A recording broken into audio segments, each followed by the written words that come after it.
We'll be speaking about UAE's approach to investing in net zero, but I think we're going to be talking about a lot more than that as well.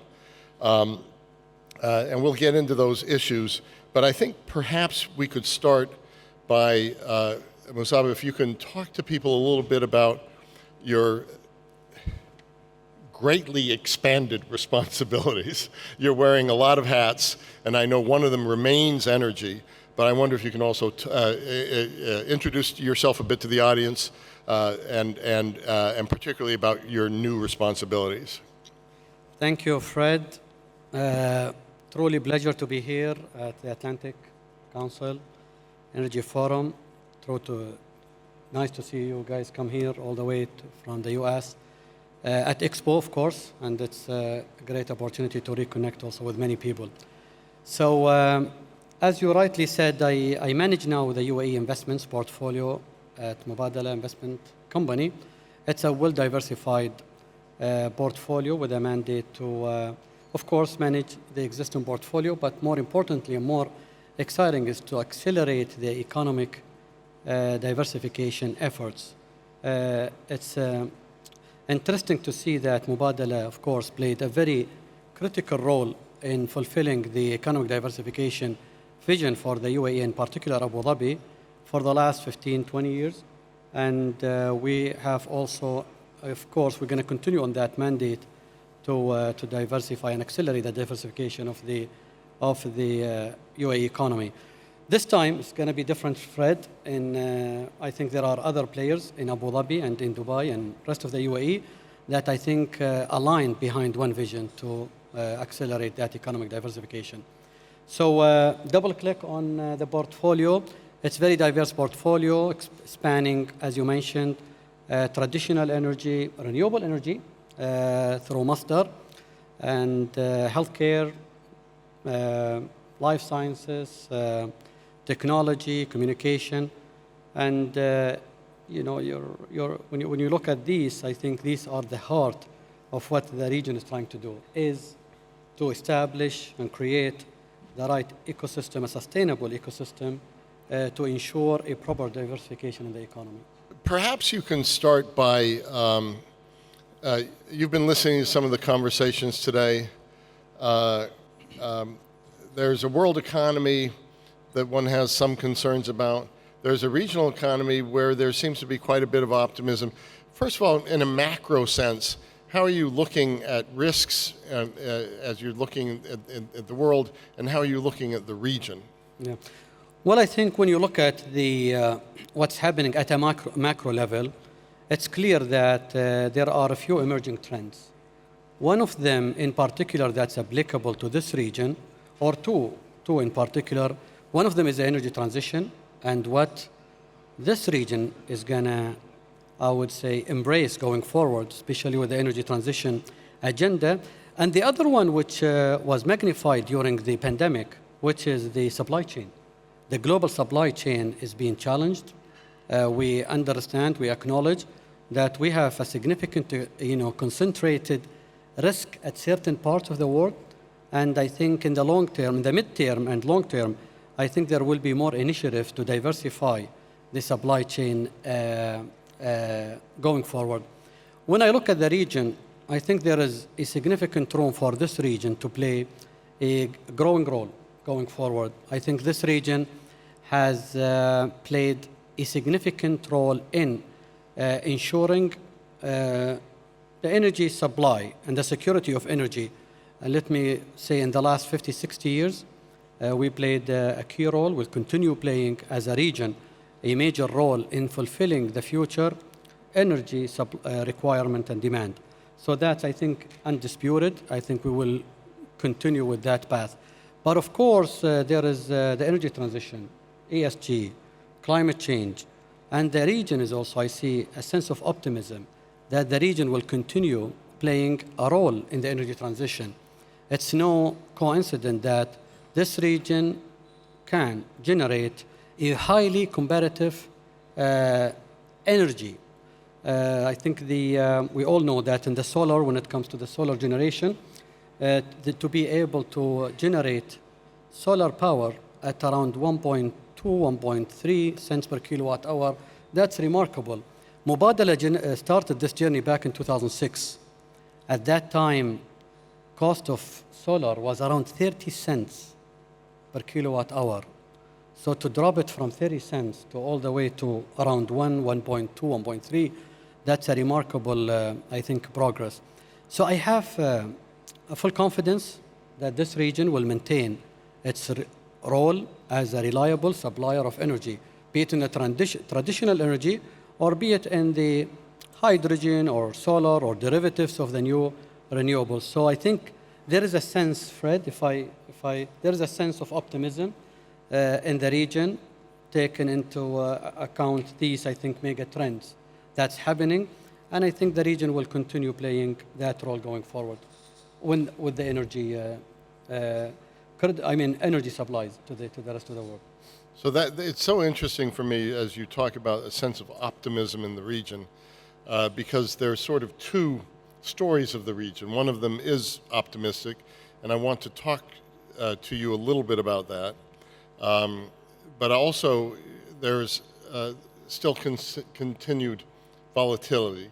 The Houthi attack in January, the drone, and by the way, I think all of our hearts went out to you for that, and our thoughts were with you through that period of time. And that doesn't go away. There's still that instability. Yet on the other hand, you have the Abraham Accords offering hope. And so I wonder if you can talk a little bit about the instability and what worries you, but on the other hand, what gives you hope. And perhaps when you talk about that, you can also talk about this very fascinating investment that you've made in Israel, in the Tamar field. Yeah, I think when it comes to the region, definitely I'm not the qualified individual to talk about geopolitical, but the region has seen different ups and downs for the last probably 50 years, but the UAE steered the course. We maintained our focus on economic development, economic diversification. We also shared an alternative model for the region, anchored around economic development, women empowerment, tolerance, the values that most of the people around, I think, in here believe in. So I have no concern about that model, and I think that model is the right model for the Middle East. So based on these anchor, I would say, principles in our approach to the region, we have signed the Abrahamic Accord, of course, and we're providing an alternative future for the region. And let me double click on what that deal, I think, at least on the portfolio I manage. We signed a very interesting deal that is reflecting this new dynamics, but also at the heart of our strategy, because we have embraced renewable energy as an institution long time ago. We embraced natural gas as a bridge fuel and as a transitional fuel. And we signed this deal in Israel to acquire 22% of Tamar field. Tamar field, by the way, is a very interesting field. It is a field that's supplying the Israeli local market. It is supplying two other regional countries, and with an investment from the UAE. So it positioned it as a unique, I would say, proposition, an alternative, hopefully, dynamics for the future. So that's the type of And it's deal. supplying Jordan? Supplying Jordan, Egypt, and Israel, and operated, by the way, by an American reliable operator. And did you ever think, even 5 years ago, that this kind That of was investment was definitely possible? unthinkable 10 years back, but it is hopefully that more collaboration in the region, reflecting more collaboration in the region, and I hope that we see more regional collaboration. Yeah. And we at the Atlantic Council, working very closely with the Taupins Foundation, are really pushing forward the relationships, the interconnectivity from the what we call the Normalization 7, the normalization countries. Your boss made some news today, right next door in Vestopia, where Khaldoun Al-Mubarak, who we've worked with very closely as well, the Atlantic Council, talked about putting a pause on investments in Russia, and I think he mentioned that 1% of the portfolio for Mubadala is Russia, which isn't all that much, but when you have a large company like Mubadala, it's still meaningful. maybe you can talk a little bit about that, what that means, but more largely perhaps, what impact does this situation, in your view, have on energy markets, on the economy? How are you looking at it? Yeah. Well, Fred, I think we share, concerns, of course, all of us, about what's happening and the escalation in East Europe. That's creating new dynamics globally. You have discussed in length this morning about the energy security. This agenda was not on the top when you talk about renewables, energy transition, but I think we're revisiting this. It was definitely at the top in the agenda in the 70s, but I think it's emerging as one relevant topic when we deal with the energy transition, when we deal with the world economy, of course. But there is a bigger play as well here. It's creating an interesting dynamics related to the potential, of course, excessive inflation that could lead to a European recession, that could also drag world economy downward. So that's an area of concern that all of us need to carefully monitor. I think it also puts some focus on the energy transition agenda. And instead of being, I would say, let me put it that way, I think we need to be very pragmatic when it comes to the energy transition going forward, because it's not only the energy transition, we need to make sure that it's a smooth transition. It is transition that does not expose certain parts of the world economy to unnecessary liabilities, and we've seen it in Europe now. So I think it will have, in the short term, a big implications on the inflation and how we're going to deal with that inflation versus growth or negative growth. And on the midterm and the long term, of course, it's going to be the energy transition agenda. And when you look at the renewable energy, it's not in a better space than natural gas in Europe, because if you look at the solar panels, all of us know that we also in the supply chain, we're heavily exposed to a certain part of that supply chain, to a certain places, and I think that would take its course. Just to translate that in my own language, about 80% in China in terms of solar panels. But others also. Look at, there are a few industrial gases. All of a sudden we realize that certain gases, 50% produced in East Europe, and in particular in Ukraine. So I think we need to carefully look at our supply chain when it comes to the technology, when it comes to the energy transition, and identify these bottlenecks, because any future disruption in the system might have even worse consequences on the ability for the world economy to pivot and go to a smoother energy transition. So just mirroring back to you a little bit, what I think I've heard you say is that part of the impact of the war in Ukraine is more focus on supply chains. And then what impact do you think it will have on the energy transition? Is it a negative impact, or is it a positive impact because it could cut both ways? I think I agree. I think at this time it would be difficult to draw a specific scenario.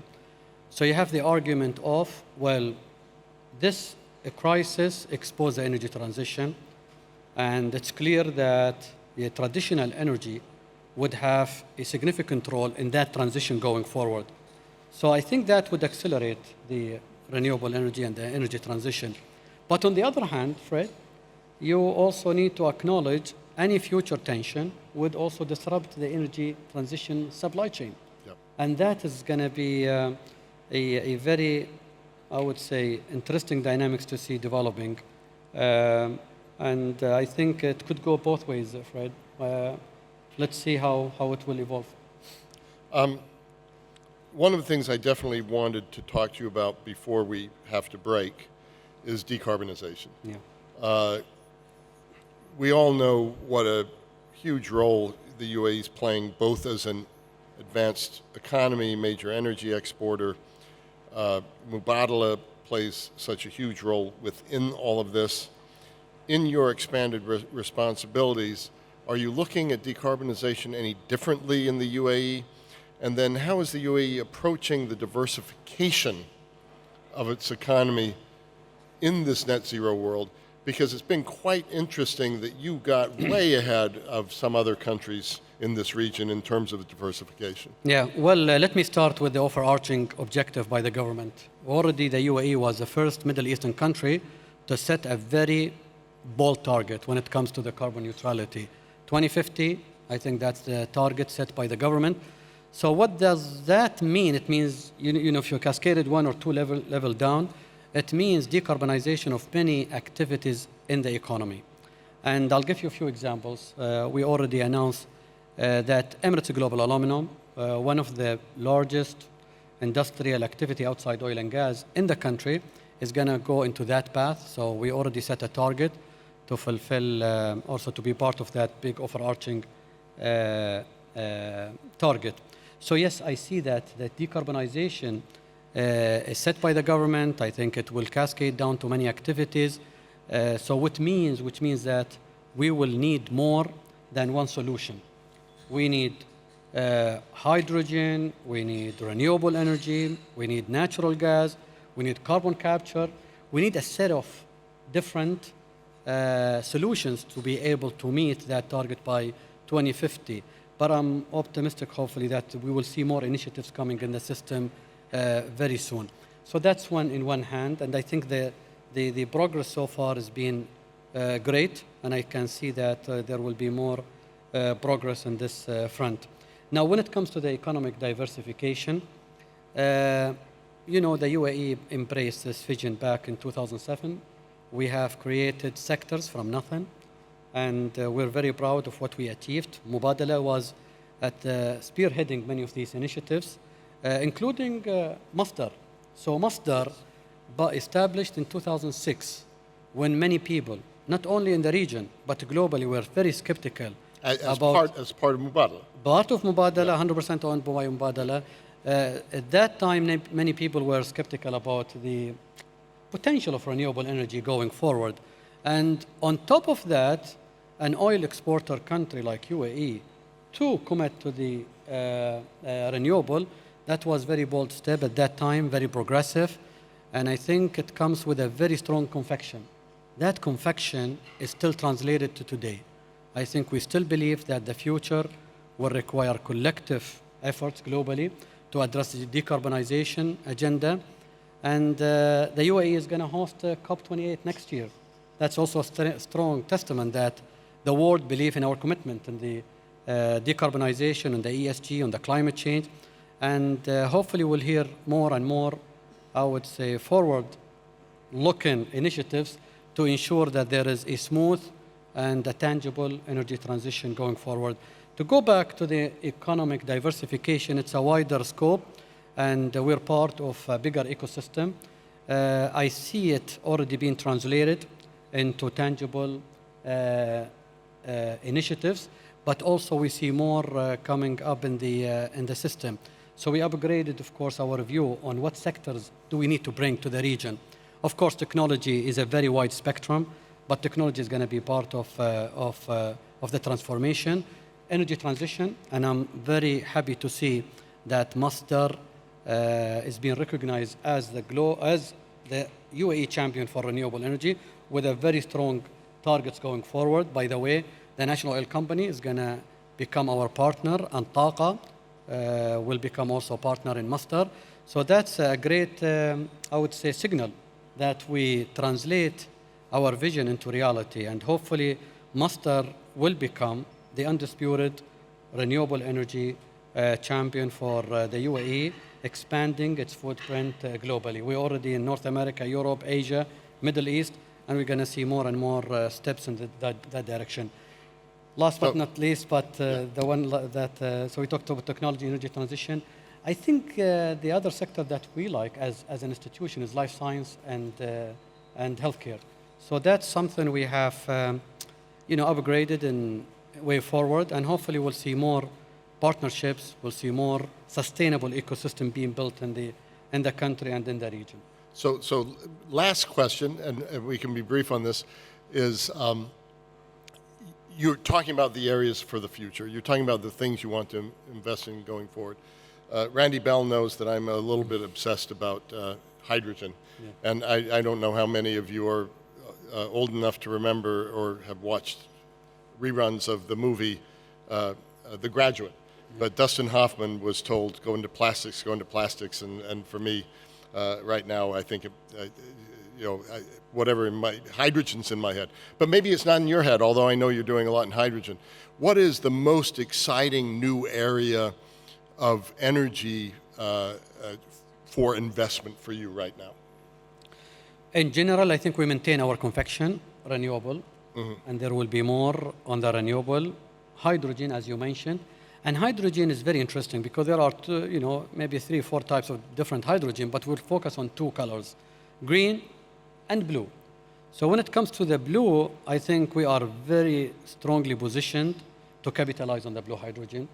When it comes to green, we can produce the lowest cost solar energy, and that means a lot when it comes to the green hydrogen production. So these are very exciting trends coming up, and I think hydrogen will address some of the inherited issues with the renewable. And we just need a few more years, hopefully, and we will see it. There's not too much hype about it. It's the real thing.